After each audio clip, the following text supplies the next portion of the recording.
कहिए कैसे हैं आप। एक मेरी फ्रेंड है, उसका बर्थडे आने वाला है। अब मैं उसके लिए गिफ्ट सोच रही हूँ और एक मैंने डिसाइड भी किया है, तो मैं आपसे शेयर करूंगी और आप बताइए कि कैसा गिफ्ट है, वो सही है उसके लिए या नहीं। असल में क्या हुआ कि बहुत सारे गिफ्ट जैसे मन में आ रहे थे, आ भी रहे थे, और दूसरा मन कह रहा था नहीं नहीं नहीं नहीं, आ रहे थे, दूसरा मन कह रहा था नहीं नहीं नहीं नहीं। पहले मन हुआ कि पेन दे दूं, तो फिर ये हुआ कि नहीं नहीं, पेन तो मतलब बहुत लोग देते ही हैं, कॉमन चीज है। फिर ये हुआ कि रिस्ट वॉच, कलाई घड़ी रिस्ट वॉच दे दे। फिर ये हुआ कि नहीं, ऐसे वेस्ट ना हो जाए, क्योंकि कई बार अपनी पसंद की होती है वही पहनी जाती है, वैसे नहीं पहनते लोग उसको। फिर मन हुआ कि परफ्यूम दे दो उसको। परफ्यूम का जैसे हर एक कोई शौक होता है, तो परफ्यूम का कई बार उसको एलर्जी हो जाती है। फिर मुझे लगा कि वो कभी छींके मारे, कई बार हो जाता है ना, एलर्जी हो जाती है या हेडेक हो जाता है, तो ये भी मैंने कैंसिल कर दिया। और फिर आजकल ऑनलाइन चीजों का बड़ा रिवाज चल रहा है, तो ये सोचा कि ऑनलाइन ही कुछ दे दूं। फिर मन में ये आया कि अगर मैंने ऑनलाइन दिया और वो टाइम पे नहीं पहुंचा या कुछ उसमें प्रॉब्लम हुई तो भी बुरा लगता है, वो सोचेगी कि देखो दिया भी और कुछ ठीक भी नहीं था। फिर मन में आया कि केक दे देती हूँ पर फिर मन आया, क्योंकि वो जब पिछली बार मेरी बात हुई थी तो पता लगा था कि वो कुछ डाइटिंग शाइटिंग टाइप सा कर रही है, तो उसको गुस्सा आएगा कि भाई एक तो मैं पतला होना चाह रही हूँ, ऊपर से मुझे केक भेज रही है। फिर एक चीज और बड़ी इंटरेस्टिंग आई मेरे माइंड में कि ना उसको मेंबरशिप, जैसे जिम की मेंबरशिप दिलवा देती हूँ। मतलब मैं अपनी तरफ से पे कर दूंगी 3 महीने की, कि भाई एक बार उसमें जाए और करे। पर फिर ये मन में आया कि कहीं वो उसका उल्टा मतलब ना ले ले कि देखो मैं क्या मोटी हूँ, इतनी मोटी हूँ कि तूने मेरे को इसकी मेंबरशिप दे दी। तो ये भी क्रॉस कर दिया कि नहीं, ये गिफ्ट भी ठीक नहीं है। फिर बहुत मन सोच रहा था क्या क्या क्या हो सकता है। फिर मैंने ये सोचा कि चलो थोड़ी देर माइंड को रिफ्रेश करती हूँ। उसका फेसबुक, ट्विटर वगैरह, मतलब इस तरह की चीजें देखती हूँ। कई बार उनके आइडियाज मिल जाते हैं कि उनको क्या चीज पसंद है, क्या चीज नापसंद है। तो मैंने उसका फेसबुक अकाउंट खोला। जब मैं उसका फेसबुक देख रही थी तो मैंने ये महसूस किया कि उसकी ना जैसे वो लिखती है डेली कुछ कुछ थॉट लिख दिया, कोई अच्छी बात, कोई पॉजिटिव बात, इस तरह की चीजें वो लिखती है, कोई पोस्टर डाल दिया, पर उसको कमेंट तो मिलते ही नहीं है, लाइक भी इक्का दुक्का ही, मतलब बहुत कम है। उसकी जो हलचल है फेसबुक पे, लोगों का कमेंट करना या लाइक करना बहुत कम है।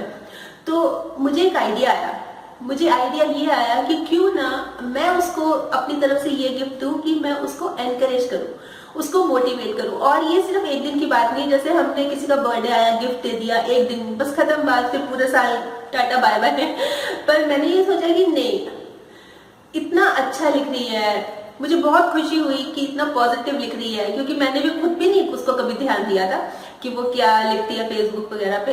तो मैंने सोचा कि क्यों ना उसको मैं इस तरह का गिफ्ट दूं कि उसको मैं हमेशा मोटिवेट करूं, उसको एनकरेज करूं कि तुमने बहुत अच्छा लिखा।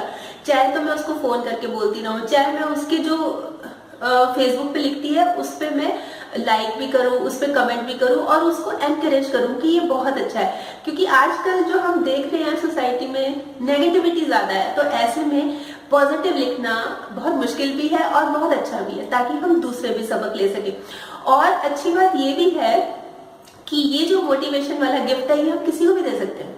एक छोटे से बच्चे को भी दे सकते हैं, एक स्कूल जाने वाले बच्चे को भी दे सकते हैं, एक हाउसवाइफ को भी दे सकते हैं, अपनी मम्मी को भी दे सकते हैं, अपने बुजुर्ग दादा को भी दे सकते हैं, मतलब सबको दे सकते हैं। जैसे दादा है मान लीजिए, और हम उनको बोले कि आप इतना अच्छा कर रहे हो, आप अपने एक्सपीरियंस हमारे साथ शेयर करो, मतलब हमें जिससे फायदा हो।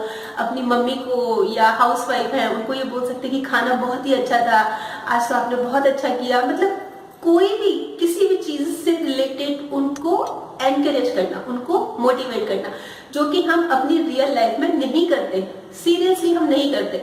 मतलब अगर मैं आपसे पूछूं कि आप बताइए कि आपने अपने भैया को या दीदी को या अपनी मम्मी को एनकरेज कब किया कि वाह बहुत अच्छे, वाह ऑसम। और अपने फ्रेंड्स को तो खैर हम हमेशा ही करते हैं, पर अपने घर में अपनी फैमिली को उनको कितनी बार मोटिवेट करते हैं। तो ये चीजें करनी चाहिए।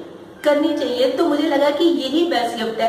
तो ये मैं आपसे पूछना चाह रही हूँ कि आप बताइए कि ये जो मैंने सोचा है कि ये जो मैं गिफ्ट अपनी फ्रेंड को देना चाह रही हूँ, और ये 1 महीने का नहीं है, 2 महीने का नहीं है, ये मैं उसको लगातार करती रहूंगी, उसको मोटिवेट करती रहूंगी, उसको एनकरेज, उसको बकअप, उसकी पीठ थपथपाती रहूंगी। पर इस चीज में एक बात ध्यान रखने वाली ये है कि सच्चाई होनी चाहिए, झूठ नहीं होना चाहिए। क्योंकि झूठ का जब पता लगता है ना, एक तो चमचागिरी हो जाती है, वो नहीं, मतलब बिल्कुल नेचुरल, बिल्कुल ओरिजिनल, कि अगर हमें लगे कि हाँ उसने किया है। जैसे मान लीजिए कोई बहुत एजेड है, उनको बोले कि आप तो बहुत ही अच्छा चल रहे हो, आप अपनी एज के साथ, वो स्टिक से चलते हैं, वो चल ही नहीं पाते, तो ये तो गलत बात है ना। आप ओरिजिनल रहिए। एक लेडी है, वो खाना अच्छा नहीं बनाती और उसको बोल रहे हैं आपने तो कमाल कर दिया, वो उसको लगेगा कि मेरा मजाक उड़ रहा है। तो इस तरह से भी नहीं करना। मतलब जो चीज नेचुरल है, जो फैक्ट है उसको दूसरे को अपने एक्सप्रेस करना है कि वाकई में आपने बहुत अच्छा काम किया। देखिए ये चीजें हम बहुत कंजूसी कर जाते हैं और मुझे लगता है कि ये बेस्ट है किसी को भी गिफ्ट देने के लिए। पेन हो गया, केक हो गया, फ्लावर्स हो गए, ये चीजें तो बहुत क्षणिक होती है, आई और गई, खत्म हो गई। पेन पता नहीं दूसरे दिन ही पता नहीं कहाँ रखा होता है। तो ये जो मोटिवेशन वाली चीजें है ना, इससे हमें नई ऊर्जा मिलती है, एनर्जी मिलती है। तो हमें मुझे लगता है, मेरी जो पर्सनल थिंकिंग है मेरी यही है कि इस तरह का गिफ्ट हमें सभी को देना चाहिए और देते रहना चाहिए। वैसे आप बताइए आपके क्या विचार है इस बारे में कि ये जो मैंने सोचा है अपनी फ्रेंड को गिफ्ट देने का, ये कैसा आइडिया है। तो कल फिर मिलूंगी एक और नए टॉपिक के साथ। तब तक स्माइल भी रखिए और पॉजिटिव भी रहिए और पॉजिटिव सोचिए। ठीक, बाय।